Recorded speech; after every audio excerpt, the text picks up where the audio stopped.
Hello everyone and welcome. In this video I'm going to explain constructors in C++. So constructors are a special type of method, so a function that's inside of a class, and that's going to be called automatically every time you create an object of that class. So every time you instantiate that class, the constructor is going to be called. So this is better explained with an example. So I'm going to create a class here called student. And inside of here, I'm going to have a few private attributes. So first of all, I'm going to say string name, and I'm going to say int grade like this. And then I'm going to have a couple of public methods. So I'm going to create a void called print, and this is just going to print our attributes. So I'm going to say cout name, and then an empty string, and then the grade like this. So let's actually create a student here. I'm going to say student. I'm going to call this student. And I'm going to say student dot, and what did I call this? Print, like that.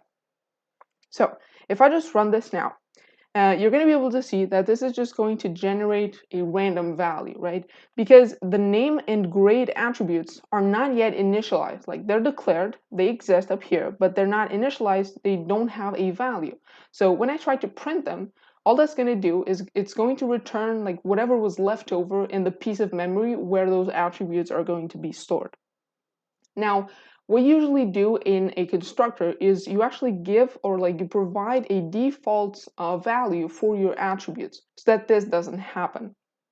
So I'm going to create a constructor here. Now, to create a constructor, that's going to be the same name of your class. So I'm going to say student with parentheses and then curly braces. So this is going to be our constructor.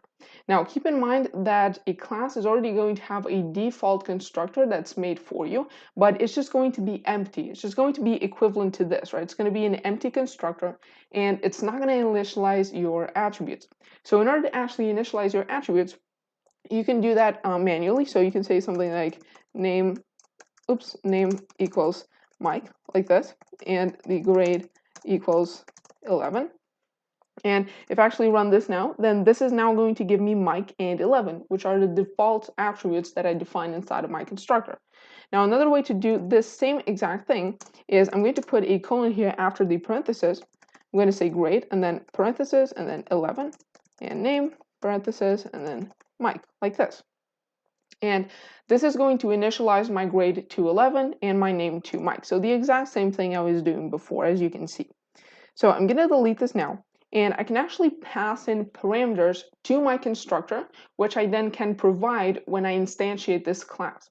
So I can say int grade and string name, like this. And I'm going to set my, let me say this, and then an arrow, and then grade is going to be the grade, and then this arrow name is going to be the name.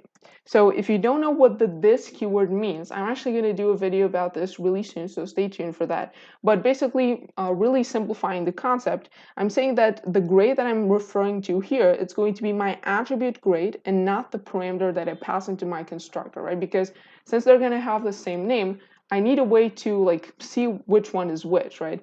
So I'm going to say that this grade is going to be my parameter, and this grade is going to be, this grade is going to be my attribute, and this grade is going to be my parameter, and I'm doing the same thing for the name.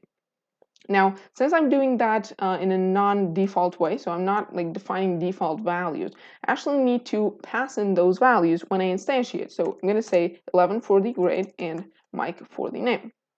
And if I run this now, once again, this is going to be the same thing as before, right? I'm setting my name to Mike and my grade to 11. Now, I can actually define this outside of my class. So I'm going to grab it. I'm going to delete this, not the semicolon.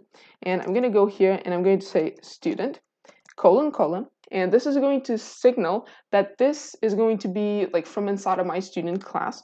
And I'm going to paste it right there. And let me indent this back. So if I actually want to do this, I have to go inside of my class and actually have to, I have to declare this function. So I'm going to say student like that, and I'm going to pass in an int grade and a string name like this. So I'm declaring it inside of my class, but then I'm actually just initializing it here, down here, and outside of my class. So now if I run this, One more time, it's going to be like the same thing as before. And you can also use default arguments inside of this constructor, even when it's outside of my class.